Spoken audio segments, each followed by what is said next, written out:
এটা কিন্তু কেশি ঘাটে নয়, এখন আমরা আছি দেওরা বাবার ঘাটে। পরিক্রমা রাস্তা মন্দির তো ছেড়ে দিলাম, কি অবস্থা দুনিয়াদারি। বৃন্দাবনে দুর্ঘটনা হওয়ার পর কেশিঘাটে যমুনার কিনারে লেগে গেছে লকডাউন। না কোনো নৌকা চলছে, না কোনো ভক্তের ভিড় রয়েছে। এই দুর্ঘটনা হওয়ার পর বৃন্দাবনে এক অলৌকিক ঘটনা ঘটেছে। এই ভিডিওতে আপনারা জানতে পারবেন, ভিডিওটা শেষ পর্যন্ত দেখুন। মা যমুনার এই শান্ত রূপ আমার লাইফে আমি দেখিনি। এই জায়গায় সেই ঘটনা ঘটেছিল, এখানে 20 থেকে 25 জনের প্রাণ হারিয়েছে। দুঃখজনক ঘটনা। বৃন্দাবনে এখন পুরো হাহাকার, মানুষের মধ্যে ভয় সৃষ্টি রয়েছে। সঙ্গে থাকুন, দেখুন। রাধে রাধে সবাইকে, আকাশ বৃন্দাবন ব্লগে সুস্বাগতম। প্রিয় ভক্তগণ, আশা করি ভালো আছেন, সুস্থ আছেন। তো আপনারা জানেন যে বৃন্দাবন ধামে একটা দুর্ঘটনা ঘটেছিল, যে নৌকা ডুবে অনেক ভক্তের প্রাণ হারিয়েছে। তো সেই বিষয় নিয়ে অলৌকিক এক ঘটনা ঘটেছে, সামনে এসেছে, আপনার সঙ্গে তুলে ধরার চেষ্টা করব ভিডিওতে। প্রথমে এক ঘটনা, সেটা চলুন আপনাদের সঙ্গে দেখাচ্ছি, সেটা আপনার সঙ্গে তুলে ধরার চেষ্টা করছি। আর নেক্সট যেটা রয়েছে সেটা আপনাদেরকে ভিডিওর মাঝখানে বলার চেষ্টা করব। তো বৃন্দাবন ধামে যমুনার কিনারে লকডাউন শুরু হয়ে গেছে। না কোনো ভক্ত আছে, না নৌকা চলছে। মা যমুনা শান্ত পরিবেশ, এই দৃশ্য আপনার লাইফে হয়তো আপনি কোনো দিন দেখেনি। আমি বৃন্দাবন থাকাকালীন এই দৃশ্য আমি দেখিনি। মা যমুনা কত শান্ত ফিল করছি, আর এত অদ্ভুত লাগছে দেখতে, মানে এই যেন সত্যযুগ চলে এসেছে। আপনারা এক নজর দেখুন। চলুন, রাধে রাধে। আপনারা দেখতে পাচ্ছেন গত 3 দিন আগে যে ঘটনা ঘটেছে, এখনও 3টা বডি এখনও পাইনি, এখনও খোঁজাখুঁজি চলছে। দেখুন, দেখতে পাচ্ছেন, এটা কিন্তু কেশি ঘাটে নয়, এখন আমরা আছি দেওরা বাবার ঘাটে, এখানে খোঁজাখুঁজি চলছে। তো ভগবানের একটি লীলা। চলো চলো চলো, রাস্তা বন্ধ করে রেখেছে এরা। দেখেন কি অবস্থা, এই গাড়িগুলো ঢুকে গেছে। দেখুন, ওদিকে তো ব্রিজটা ভেঙে দিয়েছে, এখন যত পাবলিক রয়েছে এদিক দিয়ে আসছে, আর এখানে জাম লেগে গেছে। বৃন্দাবনে এখন জঙ্গলের দিকে চললেও জাম লেগে যাবে। আর এখনো বডি এখনও কিছু মিসিং রয়েছে, তো এখন খোঁজাখুঁজি চলছে আর কি। क्या बात है।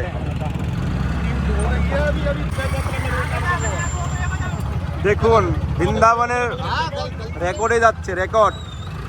কাঠের ব্রিজের মধ্যে ভক্তদের ভিড় দেখুন। পরিক্রমা রাস্তা মন্দির তো ছেড়ে দিলাম, কি অবস্থা দুনিয়াদারি। ভগবানের কি লীলা আর ভগবানের কি ইচ্ছা আমরা কখনো অনুভব করতে পারবো না। অ্যাকচুয়ালি ঘটনা ঘটেছে কেশিঘাটে, আর আজকে একটা বডি পেয়েছে আপনার দেওরা বাবার ঘাটে। দেওরা বাবার ঘাট কেশিঘাট থেকে অনেকটা ডিস্টেন্স। তো ওইটা তো আপনারা ছোট কথায় শুনেছেন, আরও অনেক অলৌকিক ঘটনা ঘটেছে, শুনতে পারবেন। আমাদের জীবনে আমরা যেরকম কর্ম করি সেরকমই আমাদের ফল ভোগ করতে হবে। তো এটা আমাদের জীবনে হয়তো সৌভাগ্য যে বৃন্দাবনের মাটিতে সে প্রাণ হারিয়েছে, কিন্তু যাদের বাড়িতে, যাদের সন্তান, যাদের মাতা পিতা ভাই বন্ধু গেছে, তারাই সেটা অনুভব করতে পারবে কতটা কষ্টদায়ক। জীবন থেকে, পরিবার থেকে, একজন সমাজ থেকে একজন লোক যদি চলে যায়, তাহলে তার সমাজ, তার পরিবার, তার আত্মীয় স্বজনেই অনুভব করতে পারে। তো ঘটনাটা তো খুবই দুঃখজনক। কে চায় এই দুনিয়া থেকে অল্প বয়সে চলে যাওয়ার জন্য? কেউ চায় না, যেভাবেই তার প্রাণ যাক। কিন্তু যারা ধার্মিক, যারা ভগবানের চরণে আছে, তারা হয়তো মনে সান্ত্বনা দিয়ে ভগবানের চরণ কমল আশ্রয় হয়ে সেটাকে একটু হলেও কষ্ট থেকে দূর হতে পারে। কিন্তু বিকেলবেলার এই দৃশ্য দেখা আর এই কথার সঙ্গে একটু অন্যরকম অনুভূতি হয়তো আপনাদের ফিল হচ্ছে। আমরা শুনে অবাক হব যে আজকে 3 থেকে 4 দিন হয়ে গেছে, এখনও পর্যন্ত বডির কোনো খবর নেই। কিছু পেয়েছে, এখনও কিছু বাকি। আপনি কেশিঘাটের অবস্থা দেখুন। এখন কেশিঘাটে কোনো নৌকা চলছে না, লোকজন নেই, আপনারা যা দেখতে পাচ্ছেন এই হাতে গোনা কিছু লোক, যে তুলনায় এখানে ভক্তরা কেশিঘাটে আসে সেই তুলনায় তার 1% লোক আপনারা দেখতে পাবেন। আর নৌকা টোটালি লকডাউন করে দিয়েছে গভর্নমেন্ট থেকে। আপনারা জানেন যে দুর্ঘটনা ঘটার পর বৃন্দাবনের মধ্যে একটা হাহাকার, মানুষের মধ্যে একটা আতঙ্ক সৃষ্টি হয়েছে যে এটা তো কখনো হয়নি, এরকম অকল্পনীয় ঘটনা কি করে সম্ভব হলো। মা যমুনার উপরে যেভাবে অত্যাচার করছিল, মা যমুনার উপরে যেভাবে নোংরামি করছিল, মা যমুনা আর সহ্য করতে পারছিল না, মা যমুনা আর মানতে পারছিল না। তো মা যমুনার শান্ত রূপ আপনারা আজকে দেখুন। এই ঘটনার পিছনে কারো কোনো হাত নেই, তার ভাগ্য ছিল। একের পর এক মা যমুনার উপরে অত্যাচার, এই নৌকাতে বসে নেশা পানি, নৌকাতে বসে ডিজে ডান্স করবে, নৌকাতে দিন নেই রাত নেই, সারাক্ষণ মা যমুনার কোলের মধ্যে বসে বুকের উপরে চড়ে এইভাবে তারা অশান্তি এবং মা যমুনাকে অশান্ত করে ফেলেছে। তো মা যমুনা আর সহ্য করতে পারছে না। দেখুন এখানে হচ্ছে আরতি, এই আরতির সময় এখানে লোক, এত লোক হয় জায়গা পাওয়া যায় না বসার, আর একবারে পুরো ফাঁকা, নৌকা চলছে না, একবারে টোটালি বন্ধ, লকডাউন মানে ধরতে পারেন আপনি। কেশিঘাট যমুনার কিনারে, শুধু বৃন্দাবনে যমুনার কিনারে নয়, মথুরা বৃন্দাবন সমস্ত যমুনার ঘাটে টোটালি লকডাউন করে দিয়েছে সরকার। এখানে কোনো নৌকা চলবে না। পরবর্তী কোনো যদি গভর্নমেন্ট থেকে রুল আসে সেই রুল হিসাবে এখানে সমস্ত কিছু আবার ব্যবস্থা হবে। তো দেখতে পাচ্ছেন এখানে হচ্ছে আরতি, এই আরতিতে পা রাখার জায়গা হয় না, উপরে যে খাম্বাগুলো রয়েছে খাম্বাতে চারো দিক থেকে লোক বসে থাকে।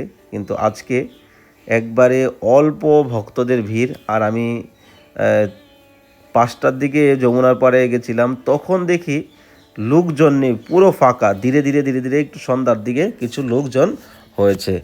আর মেন কথা আপনাদেরকে বলছি, যে জায়গায় ঘটনা হয়েছে সেটা আপনাদেরকে দেখাবো। কালকে একটা বডি পেয়েছে কোথায় জানেন? কেশিঘাটে ঘটনা ঘটেছে, বডি পেয়েছে মথুরাই। শুনে অবাক হচ্ছেন না? মা যমুনা দেখতে যতটা শান্ত, মা যমুনার জল এতটা শান্ত নয়। যমুনাতে আপনি নর্মালিভাবে দাঁড়িয়ে থাকতে পারবেন না, এত যমুনার স্রোত, এত স্রোত। তার মধ্যে এই ঘটনা ঘটেছে এখানে। সব থেকে যদি আমরা যদি কাউকে দোষ দিয়ে থাকি তাহলে সেটা হলো নৌকাওয়ালার দোষ, আর দ্বিতীয় যদি দোষ দিয়ে থাকি সেটা আমাদের কপালের দোষ। তারা এখান থেকে প্ল্যানিং করেছে কেশিঘাট থেকে যাবে দেউরাবাবার ঘাটে, আর ওখানে যেই তারা নৌকাটা ঘুরিয়ে সামনের দিকে আসছিল, আর ওই লোকগুলো এখানে কীর্তন করছিল না নাচছিল দাঁড়িয়ে দাঁড়িয়ে, তো সেই ব্যালেন্সটা ডিসব্যালেন্স হয়ে গেছে, আর ওভারলোড ছিল নৌকাটা, তো নৌকাটা উল্টে গেছে। আর ওখানে কোনো ব্যবস্থা ছিল না, কোনো টিউব ছিল না, লাইফ জ্যাকেট ছিল না, কোনো কিছুই ছিল না। তাদের ছিল এইভাবে তাদের প্রাণটা যাবে। তো তাদের একদিকে তো তাদের সৌভাগ্য যে ভগবানের ধামে এসে তাদের প্রাণ গেছে, তাদের তো সদ্গতি হবেই। সেই নিয়ে আমি একটা বৃন্দাবনের যে গোস্বামীগণ রয়েছে, মহারাজ রয়েছে, তাদের মুখ থেকে আমি শুনবো যে তাদের কি গতি হয়েছে। তো আপনাদেরকে এখন দেখাবো যেই জায়গায় যে ঘটনা ঘটেছে সেই জায়গায় চলুন। ওখানে এখনও পর্যন্ত লাগাতার এখানে খোঁজাখুঁজির তল্লাশি চলছে, কেননা বাড়ির লোক তো মানতে পারছে না। আমার পরিবারের একজন চলে গেছে সদস্য, সে তো চলে গেছে, কিন্তু তার তো অন্ত্যেষ্টিক্রিয়া করার জন্য তার তো ডেড বডিটা তো আমাদের দরকার। তো গভর্নমেন্টের খুবই প্রয়াস করছে, তল্লাশি চলছে, এখনও খোঁজাখুঁজি চলছে, এখনও 2টা বডি মিসিং রয়েছে। তো আশা করি এগুলো রাধারানী যদি চাই পেয়ে যাবে। 3 দিন 4 দিন ধরে আজকে খোঁজাখুঁজির পরিশ্রম, মানুষের মধ্যে একটা কষ্ট বেদনা, যেভাবে একটা পবিত্র ভূমিতে একটা দুর্ঘটনা ঘটেছে, এটা সবার কাছে অকল্পনীয়। অনেকেই কমেন্ট করেছিল আপনি তো বলে যাচ্ছেন কোথায় ঘটনা। প্রত্যেকটা ভিডিওতে আমি বলে থাকি যে এই ঘটনা ঘটেছে কেশিঘাটের সামনে।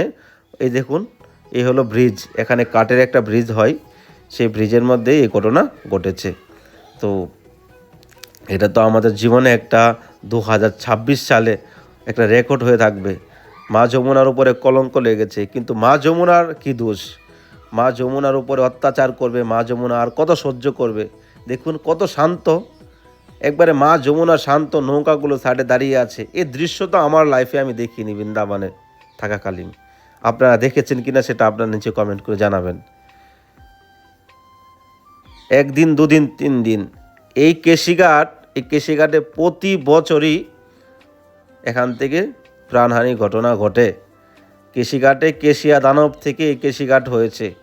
এখানে প্রতি বছরই একটা না একটা ঘটনা ঘটেই থাকে। কিন্তু এবার 2026 সালের যে ঘটনা ঘটেছে, এটা পুরো বিশ্ব দেখেছে, পুরো দেশবাসী দেখেছে। এরকম ঘটনা কোনো সময় হয়নি। তো আমি বলবো যে আপনারা যদি কখনো বৃন্দাবনে আসেন, মা যমুনার উপরে নৌকায় চড়ে এরকম নৌকা বিহার করবেন না। এটা আপনার অধিকার নেই যে আপনি মা যমুনার উপরে নৌকা বিহার করবেন। ভগবান কৃষ্ণের পাটরানী মা যমুনা হলেন ভগবান কৃষ্ণের পাটরানী। আর ভগবান কৃষ্ণ নিত্য বিহার করতেন মা যমুনায়। তো আমাদের অধিকার শুধু তীর্থস্থানে আসব, তীর্থস্থানের জলে প্রণাম করব, স্নান করব, কিন্তু এখানে এসে নৌকা বিহার করব, ডিজে বাজিয়ে নাচব, এটা আমাদের অধিকার নেই। এটা মহা অপরাধ। অপরাধের পাপের ভোগ আমাদের করতে হয়। অপরাধ করলে সেটার ধীরে ধীরে তার শাস্তি ভোগ করতে হয়, একের পর এক। আজকে দীর্ঘকাল থেকে মা যমুনাতে, এক সময় আমি লকডাউনের আগে দেখছি এখানে এত মিশিংয়ের নৌকাগুলো ছিল না বেশি। এই আপনার যে লাঠি দিয়ে বইটা দিয়ে যে নৌকা চালায় সেরকম ছিল। কিন্তু এখন শয়ে শয়ে নৌকা হয়েছে। 10 টাকার ভাড়া 200 টাকা নিয়ে নিচ্ছে, লোকের থেকে লুটপাট করে পয়সা নিচ্ছে। 10 মিনিট ঘুরিয়ে 200 টাকা 300 টাকা নিয়ে নিচ্ছে। তো এইগুলো তো অত্যাচার না? তো সব মিলিয়ে এই ঘটনা ঘটেছে। কিন্তু যাদের ঘটেছে তাদের তো কপাল খারাপ ছিল, তাদের ভাগ্য খারাপ ছিল, এই জন্য এখানে এই ঘটনা ঘটেছে। তো আপনারা যদি কখনো আসেন, তো বৃন্দাবনের নৌকাতে এসে আপনারা নৌকায় চড়ে কখনো নৌকা বিহার করার প্রয়াস করবেন না, সেটা হলো অপরাধ। তো কেমন লেগেছে আপনারা অবশ্যই কমেন্ট করবেন। আর আরও যদি আপনারা এখানকার বিষয়ে জানতে চান, আমি বৃন্দাবনের গোস্বামীর গণের মুখ থেকে শুনবো যে তাদের কি গতি হয়েছে, এটা কি করা উচিত ছিল কিনা। তো ভালো থাকুন সবাই, সুস্থ থাকেন। আরও যদি আপনারা কোনো বৃন্দাবনের ব্যাপারে ইনফরমেশন চাই, তো নিচে দেওয়া নাম্বারে কন্ট্যাক্ট করতে পারেন বা কমেন্ট সেকশনে আমার সঙ্গে যোগাযোগ করতে পারেন। তো আমরা বৃন্দাবন ধামে একটা মন্দির করার প্রয়াস করছি। খুব শীঘ্রই আমরা একটা জায়গা নেওয়ার চেষ্টা করছি। আপনারা যদি মন্দিরের জন্য কেউ ডোনেশন করতে চান, তো এই স্ক্রিনে দেওয়া নাম্বারে ফোনপে, গুগল পে করতে পারেন, চাইলে এই নাম্বারে আমার সঙ্গে আপনারা কন্ট্যাক্ট করতে পারেন। তো ভালো থাকেন, সুস্থ থাকুন, সকলের জন্য শুভকামনা রইল। নেক্সট ভিডিওর জন্য অপেক্ষা করুন। আরও কি ঘটনা ঘটছে আপনার সঙ্গে তুলে ধরার চেষ্টা করব। সবাইকে রাধে রাধে, বৃন্দাবন ধামে কি যায়। আর যদি কেউ বৃন্দাবনের মাটিতে অক্ষয় তৃতীয়া আসছে, অক্ষয় তৃতীয়া উপলক্ষে যদি আপনারা কেউ সেবা করতে চান, তো স্ক্রিনে দেওয়া নাম্বারে ফোনপে, গুগল পে করতে পারেন। যে কোনো সেবা, চন্দন যাত্রা, ফুল বাংলা, ড্রেস, সিঙ্গার, যে কোনো সেবা আপনারা যুক্ত হতে পারেন। আর অক্ষয় তৃতীয়া যে সেবা করবেন তা আপনার জীবনে অক্ষয় থাকবে। এই দিনে ভগবানের সেবা যে কোনো প্রকার আমাদের করা উচিত, যেটা করলে আমাদের জীবনে অক্ষয় ঘটবে। আর বৃন্দাবনের মাটিতে যা সেবা করবে তা কোটি গুণা ফলদায়ক। বৈষ্ণব সেবা, রাধা মাধবের সেবা, সিঙ্গার, রাজভোগ, চন্দন সেবা, চন্দন যাত্রার অনেক অনেক সেবা রয়েছে। আপনারা যে কোনো সেবায় যুক্ত হতে পারেন বা এই নাম্বারে ফোনপে, গুগল পে করে আপনাদের সাধ্য অনুযায়ী সেবা করে আপনাদের জীবন সার্থক করতে পারেন। তো সবাইকে ধন্যবাদ, ভালো থাকুন, সুস্থ থাকুন, সবাইকে রাধে রাধে।